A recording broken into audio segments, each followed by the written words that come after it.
Olá, está começando o programa FETAG na TV, que fala da luta dos trabalhadores rurais aqui no estado de Alagoas. A gente começa esta edição falando do encontro dos sindicatos dos trabalhadores rurais, que discutiu a criação da Federação dos Trabalhadores Assalariados aqui no estado de Alagoas.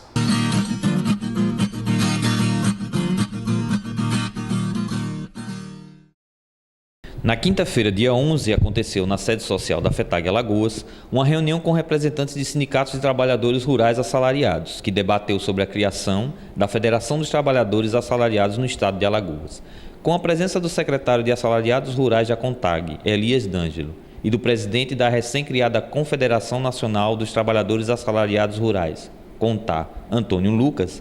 As lideranças presentes discutiram a importância da criação de uma federação que possa tratar a questão específica dos assalariados. Através de reuniões com sindicatos nas bases e encontros ampliados, a FETAG Alagoas vive um processo de transição para a criação de uma Federação Estadual de Trabalhadores Assalariados Rurais, que resultará em um novo espaço de representação, fortalecendo a luta do trabalhador no campo. Essa não é uma discussão nova. A partir de 1988, com o avanço nas políticas públicas, a definição da lei da agricultura familiar, os interesses eles foram se afastando, foram diferenciando muito e muitas vezes até conflituosa com o interesse de agricultor familiar e de assalariados. E esse debate avançou da necessidade. Nós hoje que temos 52 anos juntos, caminhando junto assalariado e agricultor familiar, avançou no sentido de termos organização específica da agricultura familiar e organização específica dos assalariados rurais no Brasil, né? Para que possa ser melhor representado, para que possa cumprir com os objetivos de cada um da melhor forma possível. Você acredita que essa especificação vai melhorar o trabalho, por exemplo, da FETAG aqui em Alagoas? Olha, eu não tenho dúvida disso. Eu acho que qualifica o debate da agricultura familiar, dos seus interesses. Isso traz mais os agricultores para dentro por ser específico. E também não tenho dúvida que o trabalho dos assalariados, especificamente representada por uma organização, vai qualificar o trabalho, vai dar condição melhor para lutar para cada categoria. Eu não tenho dúvida disso. As políticas que hoje são desenvolvidas, qual a previsão de como vai ficar com essa divisão? Olha, a luta tanto da agricultura familiar quanto dos assalariados, ela enfrenta inclusive um momento muito difícil, que nós estamos enfrentando, ao invés do avanço, um retrocesso, né? Várias reformas trabalhistas, previdenciárias estão previstas para frente e acho que nesse sentido é outra coisa que se qualifica mais para continuar lutando. Agora, a luta do movimento sindical nunca foi fácil, não será fácil no futuro, não temos um futuro fácil, mas acreditamos que não vai prejudicar. Pelo contrário, nós estamos criando uma outra organização, não para ser inimiga, mas para ser irmã, para estarem juntos na luta da classe trabalhadora e da agricultura familiar dos assalariados como categoria. Uma das ameaças que está no horizonte é a questão da aposentadoria rural. Você acredita que com essa divisão, com a criação dos sindicatos de trabalhadores rurais assalariados, é possível reverter essa situação? Eu acredito que a classe trabalhadora precisa reverter essa situação. Nós temos conquistas históricas, conquistas que lutamos mais que uma vida, né? Tem muitos que lutaram por isso, já não vivem mais.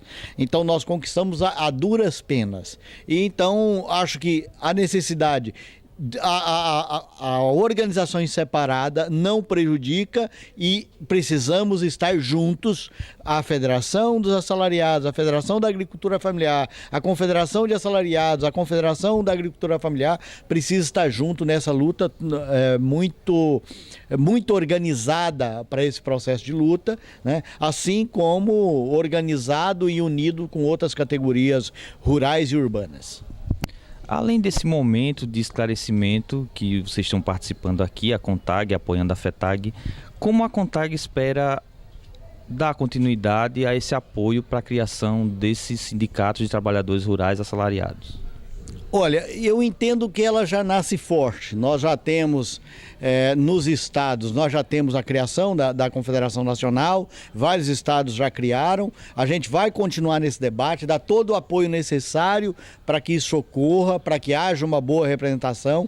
A CONTAG vai dar todo o suporte, né, político, o suporte de representação até que ocorra de fato e de direito a organização dos assalariados. Então, assim, nós estamos dispostos a fazer tudo o que for necessário para garantir a representação e para futuramente ter uma representatividade muito boa dos assalariados e da agricultura familiar. Antônio, como foi esse processo de criação da CONTAG? Bom, esse processo, ele na verdade, nós vem discutindo isso já há um bom tempo. Alguns congressos da CONTAG, quando a CONTAG era eclética, que estava com todos os trabalhadores lá dentro, agricultor familiar, assalariados, nós tentamos levar esse debate para dentro da CONTAG, mas ele nunca avançou, né? A tendência era ficar junto, tal, muita gente achava que não era a hora dos trabalhadores assalariados ter seu sindicato próprio. Mas em alguns estados isso tem muito tempo que já acontecia. São Paulo nós já tínhamos sindicatos e uma federação criada com registro sindical de assalariados, que o presidente dela foi o Hélio Neves. No Espírito Santo nós já tínhamos um sindicato com 9 municípios na base de assalariado, vindo inclusive para o Congresso da CONTAG. Essa é uma contradição, porque enquanto o Congresso da CONTAG não decidia fazer isso, ele aceitava um sindicato de assalariado vir participar do seu congresso como assalariado. Então ele, na verdade, tinha medo de separar, né, que as categorias virassem cada uma específica, mas ele já tinha na sua base aquela realidade e aquela reivindicação. Em Santa Catarina, nós também temos até hoje um sindicato com registro sindical em 9 municípios. Então, na verdade, e a história da CONTAG, se você pegar a história da CONTAG, desde as Ligas Camponesas, quando criou a CONTAG, quem criou a CONTAG foi os assalariados, ajudado pelos MEER e pelos arrendatários da época.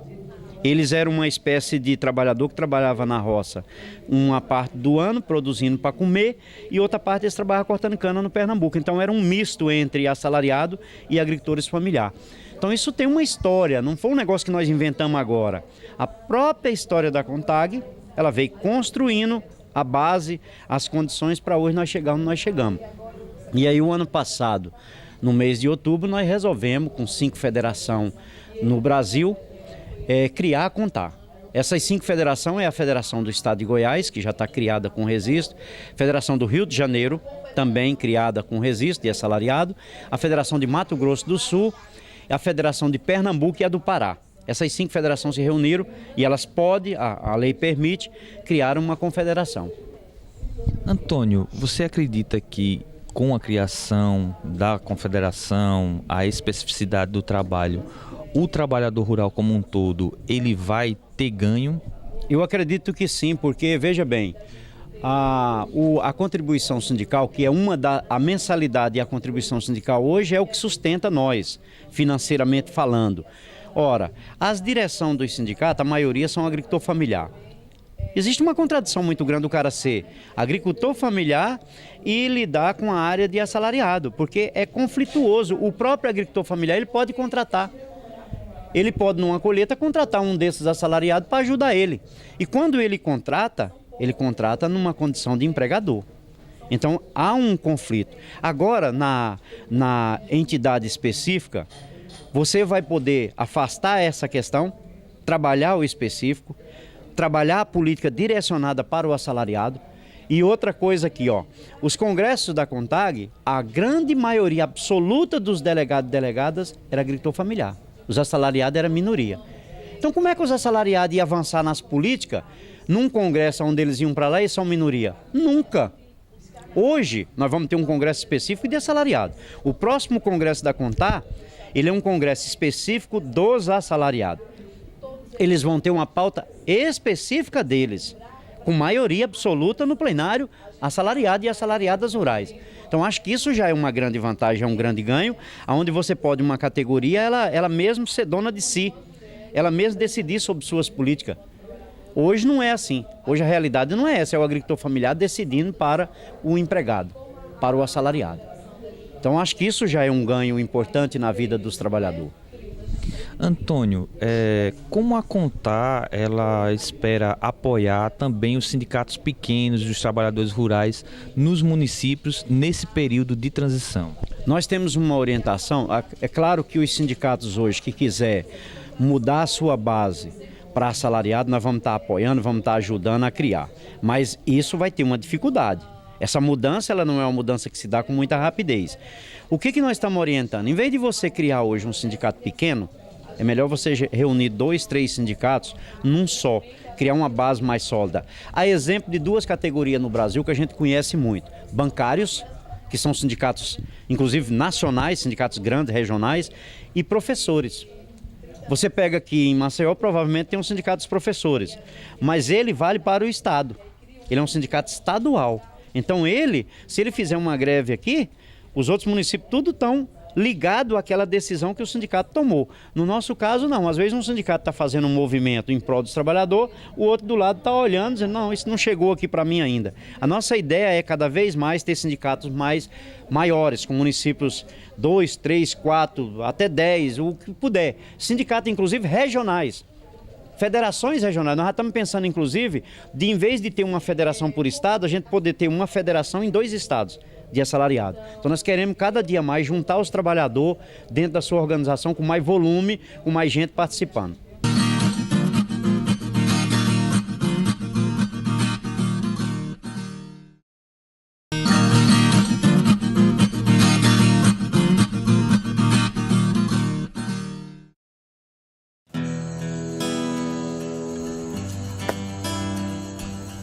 Você está em busca de uma vaga no mercado de trabalho? Então chegou sua vez de mudar de vida.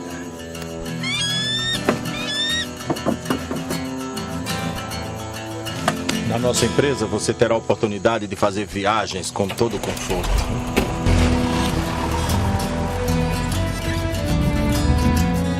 Sem falar na segurança no trabalho, que é fundamental.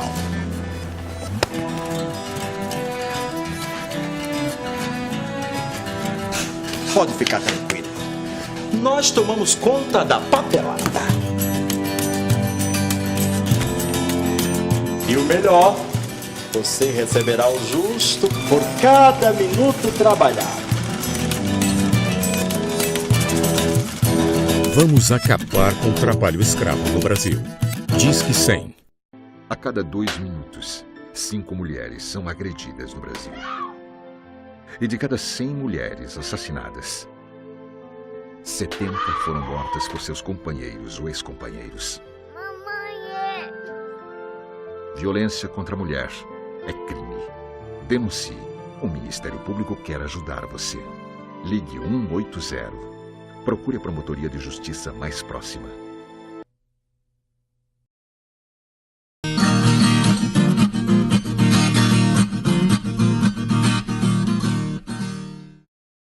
E aconteceu recentemente na cidade de Junqueiro a reunião do Polo Litoral Norte. Acompanhe agora no FETAG em Ação.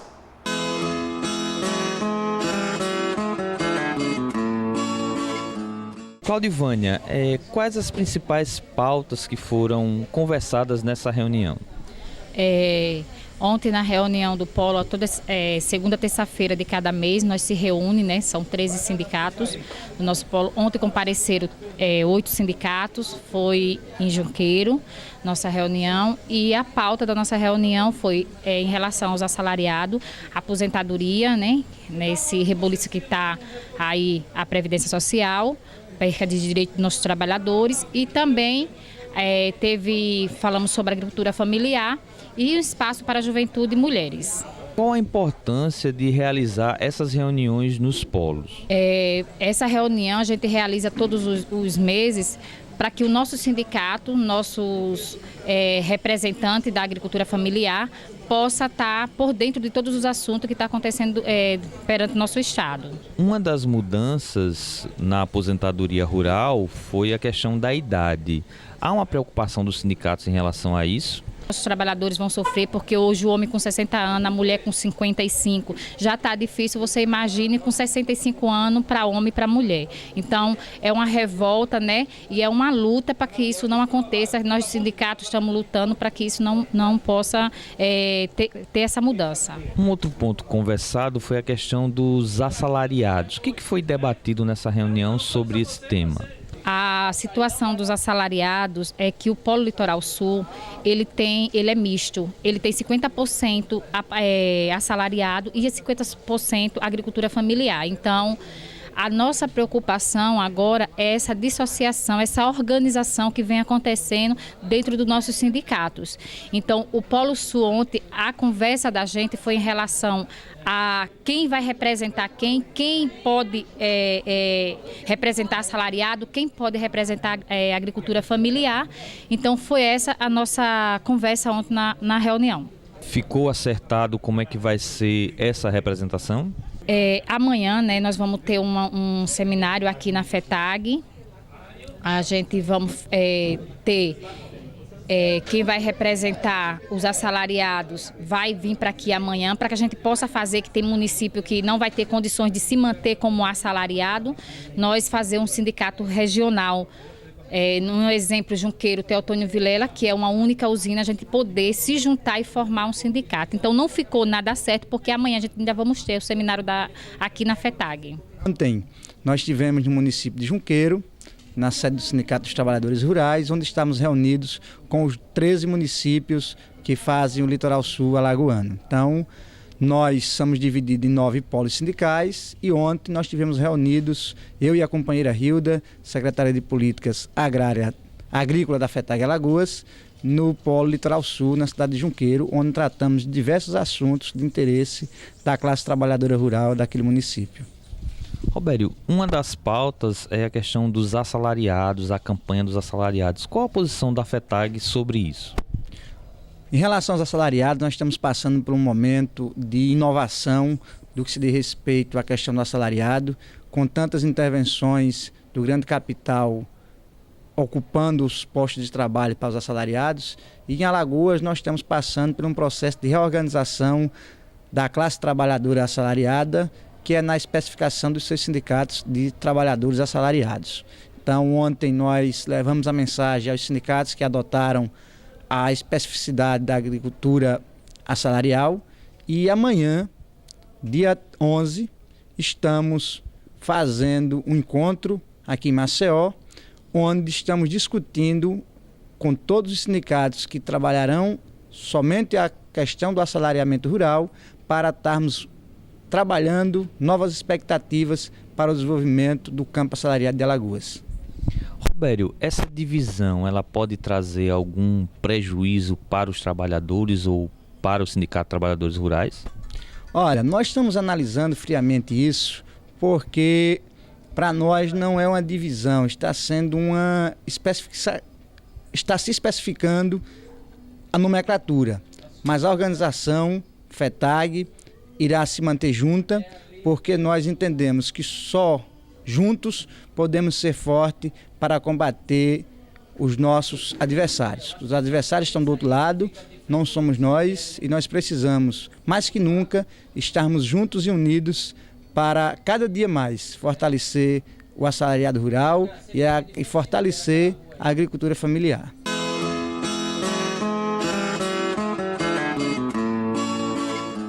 Acompanhe agora uma entrevista com a Marielle dos Santos, ela que é diretora da FETAG e que falou sobre o Programa Nacional de Habitação Rural aqui no estado de Alagoas.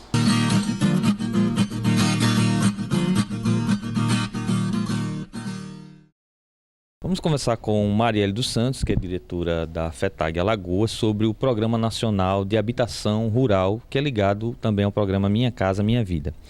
Marielle, como é que está sendo a execução desse programa lá em São José da Tapera?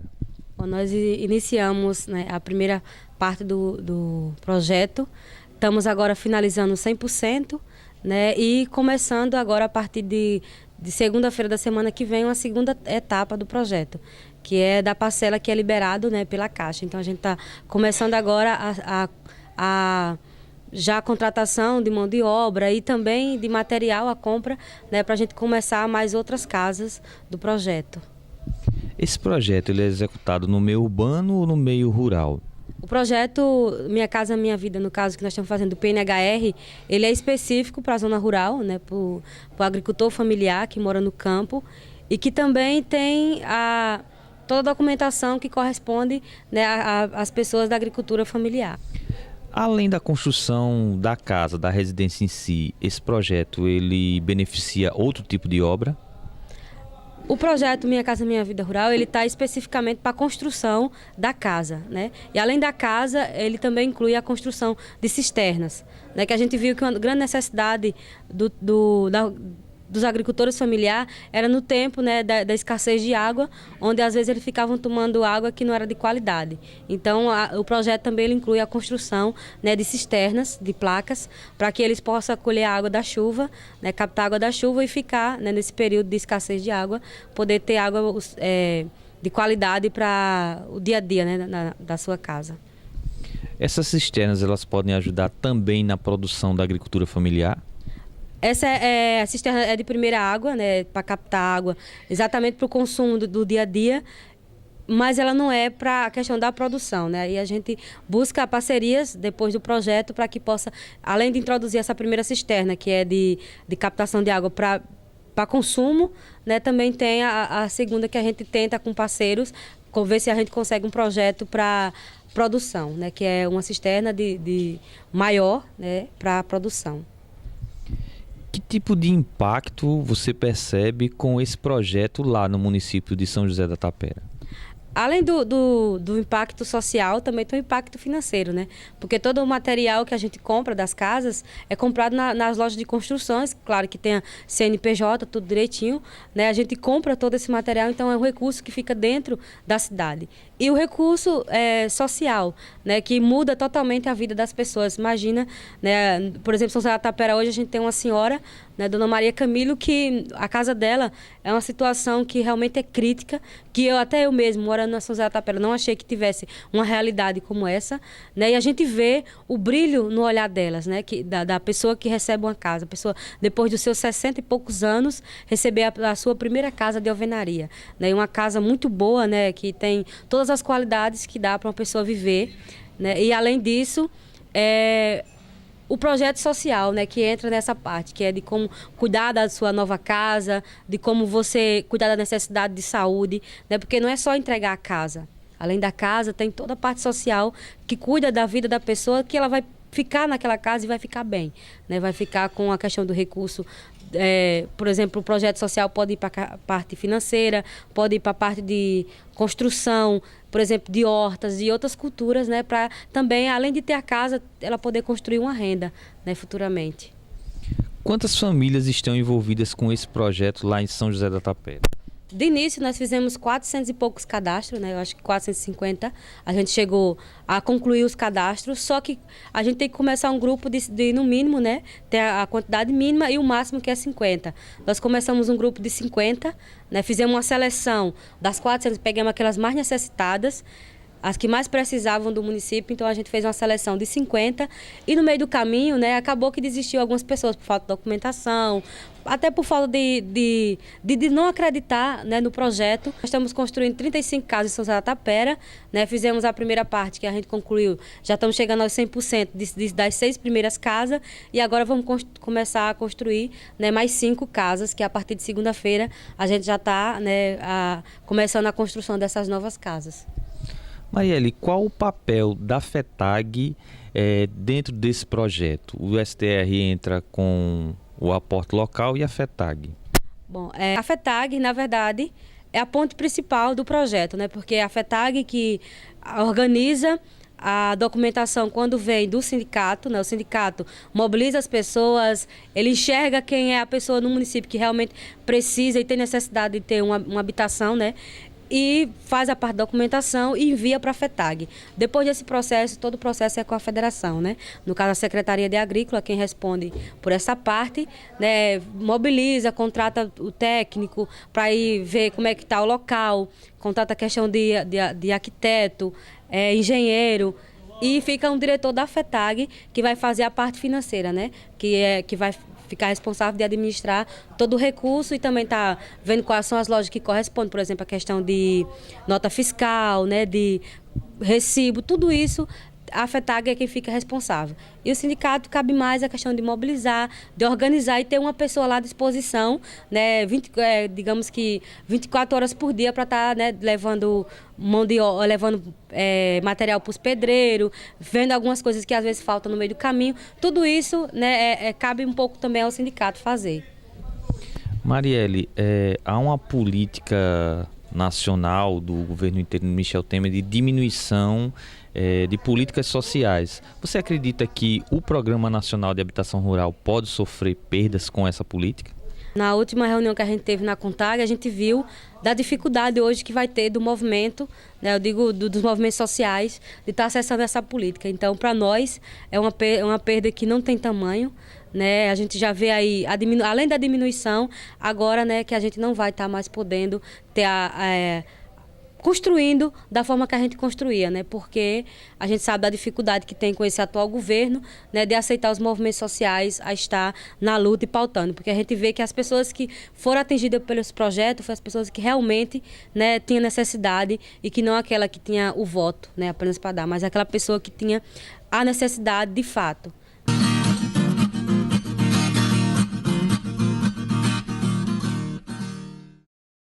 E no quadro Memória FETAG desta semana, nós entrevistamos a Maria José Alves, ela que é do Sindicato dos Trabalhadores Rurais de Boca da Mata.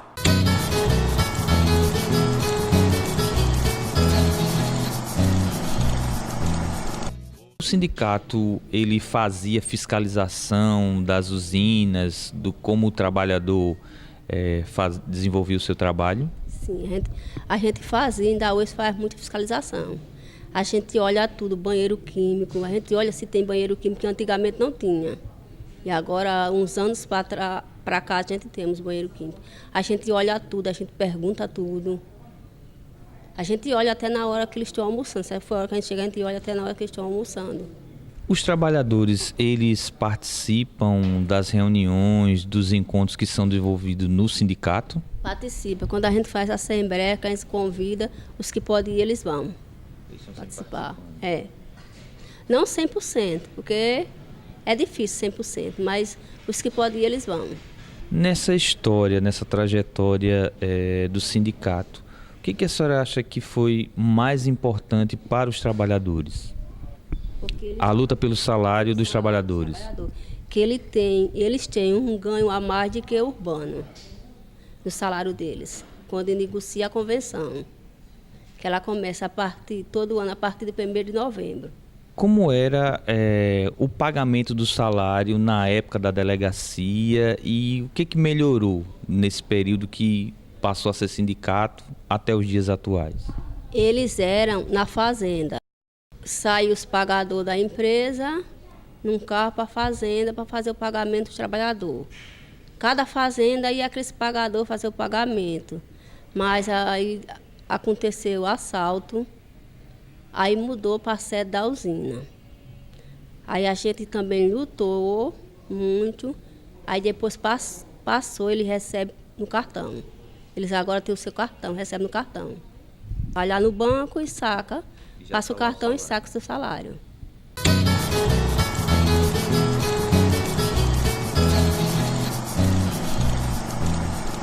O programa FETAG na TV desta semana fica por aqui. Quem quiser continuar acompanhando as nossas reportagens, pode acessar através da nossa página no YouTube, youtube.com/FETAG na TV. Vocês podem enviar críticas e sugestões de pauta para o nosso e-mail, fetag.alnatv@gmail.com. Curta também a nossa página no Facebook. E acompanhe o programa FETAG na TV também pelo nosso site www.tvcommaceió.tv.br. Tenham todos uma boa semana e até a próxima.